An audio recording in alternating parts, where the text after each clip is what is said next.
नमस्कार. श्री स्वामी समर्थ सगळ्यांना. तुम्हाला प्रश्न पडला असेल, आज एवढी तयार होऊन कुठे चालली आहे मॅडम? मग सांगते. आज मला होती मेकअपची ऑर्डर बारशाची. मग काय घरातली सगळी कामं करून घेतली आणि आम्ही निघालो लोकेशनवरती. आम्ही म्हणजेच हे पण माझ्यासोबत येणार होते. कारण लग्नाला 1 वर्ष झालं, पण अजून लोकेशन, रोड वगैरे काहीच मला समजत नाही. मग काय हे मला म्हटले, "चल, मी पण येतो तुझ्यासोबत." आणि मेकअपही खूप लवकर होणार होता. मग काय आम्ही गेलो. जाता जाता विचार आला की स्वामींच्या मठात जाऊन वॅनिटीची पूजा करून घ्यावी आणि आशीर्वाद घ्यावा. तिथे गेले. आम्ही आशीर्वाद घेऊन वॅनिटीचीही पूजा करून घेतली आणि स्वामींना म्हटलं, "स्वामी, इथपर्यंत घेऊन आला आहात, तर इथून पुढेही सोबत घेऊन चला."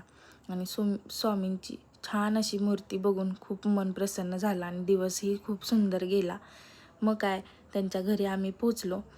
तिथे गेल्यावर रूम खूपच छोटी होती आणि सगळी पाहुणी त्याच रूममध्ये होती. मग काय बिफोर आफ्टरचा व्हिडिओ फक्त घेतला आणि अर्ध्या तासात हा छान असा मेकअप तयार करून घेतला. त्यांनाही खूप मेकअप आवडला आणि 2-3 ऑर्डरही भेटल्या. मग काय मेकअप आवरून आम्ही निघालो घरी. घरी जाता जाता बघताय माझा अवतार सकाळी कसा होता आणि आत्ता कसा आहे, कारण खूपच गोंधळ गडबड होता, त्याच्यामुळे मलाच सुधरत नव्हतं काही ते. मग काय गाडी थांबवल्यानंतर इथे एक मला झाड दिसलं आणि लहानपणीच्या आठवणी जाग्या झाल्या.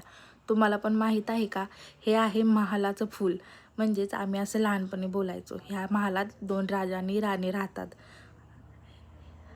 हे तुम्हाला पण ऐकून शॉक झाला असाल ना, कारण का आम्ही लहानपणी असंच बोलत होतो. मग काय लहानपणीच्या आठवणी ताज्या घेऊन सोबत घेऊन घरी गेले. घरी गेल्यावर सगळा स्वयंपाक वगैरे आवरला आणि मस्त रिलॅक्स झाले. भेटू नेक्स्ट व्लॉग.